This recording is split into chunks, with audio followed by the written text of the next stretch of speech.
ലോകം മുഴുവൻ ഈ പ്രാർത്ഥന കൂടുന്ന, ഈ പ്രാർത്ഥനയുടെ ഭാഗമാകുന്ന ജീവിതത്തിൻ്റെ ഇന്നത്തെ അവസ്ഥകളെ, ജൂൺ 19 ഇന്ന് ചെയ്യേണ്ട ഉത്തരവാദിത്തങ്ങൾ ചെയ്തു തീർക്കുന്നതിന് അവരനുഭവിക്കുന്ന അശക്തികൾ, വ്യക്തിപരമായ പോരായ്മകളെ പരിഹരിക്കുന്ന ഒരു പരിശുദ്ധ അമ്മയുടെ മാധ്യസ്ഥത്തിന് നിങ്ങൾ സമർപ്പിക്കുന്നു. നിങ്ങളുടെ യാത്രകൾ, തിരിച്ചു വരുന്നവരെ കർത്താവിൻ്റെ സന്തതമായ സാന്നിധ്യം, നിങ്ങൾ എവിടെയെല്ലാം ആരിലൂടെ സംസാരിക്കുന്നോ, എന്തെല്ലാം ചെയ്യുന്നുവോ അവിടെയെല്ലാം നിങ്ങൾക്ക് സഹായം ആവശ്യമായി വരുമ്പോൾ ദൈവത്തിൻ്റെ കൃപ ലഭിക്കുന്നതിന് വേണ്ടി പ്രാർത്ഥിക്കുന്നു.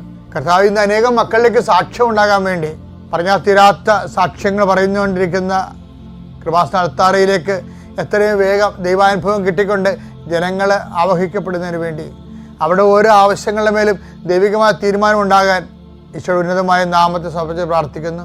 ഈ വളരെ സ്വജനീയമായ കാലാവസ്ഥയുള്ള സമയത്ത് വലിയ രോഗങ്ങൾ, ശ്വാസം മുട്ടലുകൾ, മറ്റു പല പല രോഗങ്ങൾ, സ്വന്തമായിട്ട് തന്നെ ആരോഗ്യമുള്ളവർക്ക് പോലും ജീവിക്കാൻ പ്രയാസം അനുഭവിക്കുന്നവർ, രോഗമുള്ളവർ, അതിനേക്കാൾ മറ്റൊരു ആരുടെയും സഹായം കിട്ടാത്ത രീതിയിൽ വലപാടും മരിച്ചാൽ മതിയെന്ന് പോലും നിരാശയോടെ ഓർക്കുന്ന എല്ലാവരെയും ഈ പ്രാർത്ഥനയിൽ ഓർത്തുകൊണ്ട് പ്രാർത്ഥിക്കുന്നു. ദൈവത്തിൻ്റെ കരുണ, കർത്താവിൻ്റെ വെളിച്ചം, കർത്താവിൻ്റെ ശക്തി, ആവുന്നിടത്തോളം സഹായത്തിൻ്റെ അനുഗ്രഹം കിട്ടുന്നവർ, അത്രയും മറ്റുള്ളവരെ സഹായിക്കുന്നതിനും സംരക്ഷിക്കുന്നതിനുമുള്ള ദൈവാനുഭവം, പ്രേക്ഷിത ചൈതന്യം ലഭിക്കുന്നവർ അതനുസരിച്ച് പ്രവർത്തിക്കുന്നതിനുള്ള പ്രത്യേക കൃപ അവർക്ക് ലഭിക്കട്ടെ എന്ന് പ്രാർത്ഥിക്കുന്നു. എൻ്റെ കർത്താവിൻ്റെ ഉന്നതമായ നാമത്തിൽ, സഭയുടെ അധികാരത്തിൽ, കുരിശിൻ്റെ അടയാളത്തിൽ ദൈവശക്തി അതിനെ അനുഗ്രഹിക്കപ്പെടട്ടെ.